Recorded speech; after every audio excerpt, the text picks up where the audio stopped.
What's up, you guys? This is Roshni Sangvi. How are you guys doing today? I'm a plant based sports nutritionist and a body transformation specialist. Now, being on a plant based diet, I often get questions about proteins. What is proteins? How important proteins are? Are we getting enough proteins if someone's a vegan or a vegetarian? And I wanted to bust some myths about proteins with you today. So, let's get started. I remember attending this conference in California by Dr. Christopher Gardner. Was it Professor or Dr. Christopher Gardner? I'm not sure, where he was busting a lot of myths about plant-based proteins and essential amino acids in plant-based proteins. And I was shocked, stunned after the conference. When I went back home, I did a lot of research on my own and I was surprised at what I saw. So I want to bring to you some of what I learned. Now, what is proteins? Like carbohydrates and fats, it's an important food group. Proteins are required in terms of building your muscle mass. It's good for your hair health, brain health. Proteins, when broken down in the lab, are composed of these tiny things called amino acids. There are 20 different kinds of amino acids, 11 of which are called non-essential amino acids because your body itself makes them. You don't need to rely or depend on food for your non-essential amino acids. But 9 out of these 20 are something called essential amino acids, and your body does not itself make it. You need to get it from foods. Think of this 20 amino acids as 20 pieces of the puzzle. Even if one piece of the puzzle is not there, the puzzle is incomplete. Your body does not function properly even if you have a deficiency of a single one of these amino acids. So for a long time it was believed that plant-based foods don't have all the essential amino acids. You have to rely on meat, dairy and eggs to get all of the essential amino acids. That's why the concept of perfect protein. Egg is known as the perfect protein because it has all the amino acids. But plant-based foods don't have all the amino acids. So that's what we are taught on. That's what we think or are made to believe. But let's explore this topic a little bit deeper.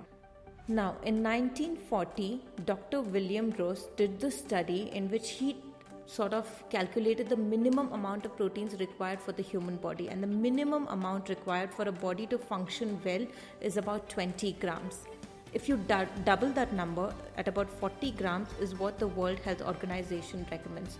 RDA, or recommended dietary intake for protein per day, is at about 40 grams. On an average, we get way much more than that, irrespective of what kind of diet you're following, irrespective of if you eat meat or not, if you drink milk or not, you're getting way much more than 20 grams of proteins. It was also thought through years and years of studying on animals that animal protein is much more superior than plant-based protein. So, think of this. They did experiments on rats, and when rats were fed a diet high in animal protein, they were more active. But the same rats fed a diet on plant-based protein were not as active. So a conclusion was made that animal protein is much more important than plant-based protein. But this was not taking into consideration that rats grow at a different pace than humans do. Rats are not humans. A rat reaches its full age potential by the age of 7 months. At 7 months, a rat is the biggest it possibly can get. Humans take 17 years to reach our maximum age potential. Rats are different. Their requirements, their body, their caloric intake, their nutrition intake are different from that of humans. You can't really compare rats and then say the humans require the same amount of proteins. But let's just get back on the topic of essential amino acids. Do plant-based proteins have essential amino acids? And I started digging deeper. I'm going to refer to Dr. McDougall's webpage right now. I'm going to leave a link of the same in the bio for you guys to refer to, and I highly insist you go through it. So here's, Dr. McDougall's chart on the 9 essential amino acids required for the body, and this is the minimum requirement set by the World Health Organization. So let's say you're looking at tryptophan, which is one of the essential amino acids. The minimum requirement set is 0.50, so it's half a gram or 0.50 grams per day. If you look at any of plant-based food, let's say you only eat corn for the rest of the day, you're still getting way much more than 0.50 grams. If you look at brown rice, it's so much more. Oats have like 1.4, almost 2 times as much as required for the body. Wheat flour, white beans, potatoes also have much more tryptophan than required for the body. So plant-based foods actually do have all the essential amino acids. When I was sitting in Dr. Christopher Gardner's lecture, and he was talking about how food combination theory is just a myth. You don't need to combine food groups in terms of getting your essential amino acids. I always thought, and I for the longest time believed that, yeah, I knew plant-based food had a lot of amino acids and all the essential amino acids, but I was always of the belief that you need to combine certain food groups to make sure you're getting enough, proteins and amino acids in. But look at this, based on the study, you don't. Even if I just eat brown rice all day, I'm still getting all of the essential amino acids in almost double the quantity than required for the body. Double the quantity and required for the body. And this is not only with brown rice, this is with pretty much any plant-based food. Only potatoes. By the way, guys, if you're not aware of this guy called the Potato Man, who's lived on only potatoes, his diet consists of only potatoes. That's all he eats, and he's doing absolutely fine. No diseases, nothing. I'll also leave a link to his, where you can find and read about him below. You should check him out. How are these people surviving? It's not that, plant-based food or a single plant-based food has no amino acids or it's lacking in certain amino acids. You're getting everything you need from plant-based food.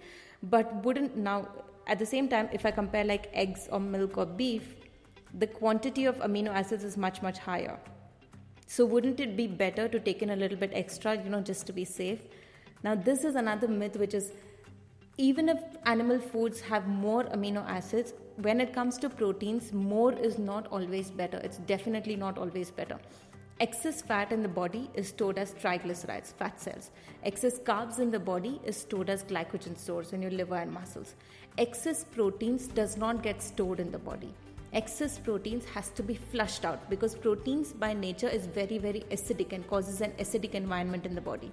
To flush out excess proteins, your kidneys have to work overtime. Your kidneys work really, really hard to flush it out. If your kidneys cannot keep up with flushing out excess proteins, the excess protein molecules are actually converted into tumors and cancerous cells in the body. They are not good for you. Excess is not good when it comes to proteins.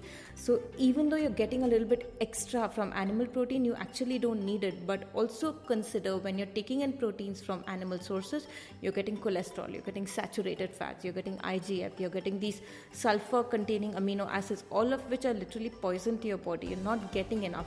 So plants have more than required. You don't need to combine certain food groups in terms of getting extra protein. What about protein deficiency?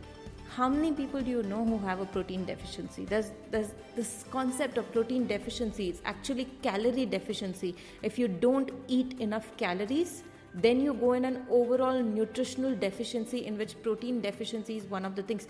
But there's no such thing as called protein deficiencies. In fact, there was a study done in 1981 on Irish prisoners, where Irish prisoners went on a strike, and it wasn't a study, they just happened to go on a strike. It would be inhuman to put people on a strike and put them on starvation, and 9 out of 10 prisoners who went on a strike died. And when the experiment was on their bodies, and they found out that they died because of lack of fat cells and not lack of proteins. When you go into starvation mode, your body does not instantly start breaking down proteins as a source of energy. It starts breaking down fat till a point of starvation, till you die. So you don't die of protein deficiency. Protein deficiencies are known of. And even in terms of getting amino acids and superior and inferior proteins, plant-based proteins have all the amino acids. You don't need to rely on animal food, or you don't need to combine certain plant-based foods also in terms of getting all the essential amino acids. But what about people who don't take enough protein and start losing weight?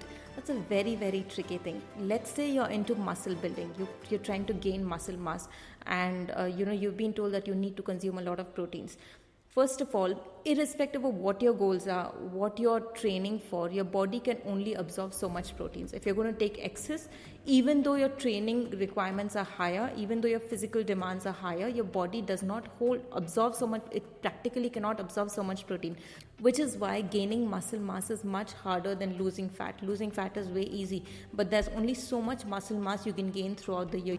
By eating extra protein, your muscles won't grow extra fast, or you won't gain extra muscle mass fast. If you're losing too much weight, it's because you're not eating enough calories overall, or trying to cut down on carbs and carbohydrate rich food, which have a sort of glucogen sparing effect on the body. So if you're not eating enough carbohydrates, your muscle mass is going to start breaking down, and that has nothing to do with not taking in enough protein. That's just has to do with not taking in enough calories. If you're taking in enough calories, your body is not going to break down muscle mass. Another thing, every time I upload a video which tells you about plant-based nutrition, there's someone in the comment section who always comments, but I've been eating so much proteins and I don't have kidney problems. I mean, every smoker is not going to get lung cancer, and you're not going to get lung cancer the moment you start smoking. You don't know the long-term effects what proteins has on your body. There's research, there's studies. I'm giving you research, I'm giving you studies. More than that, if you still feel that you're going to get away with something, then get away with something. That's okay. But there's no point arguing that you've been consuming so much. You're talking about one single individual versus like a whole body of research which is out there, which is just baseless and meaningless.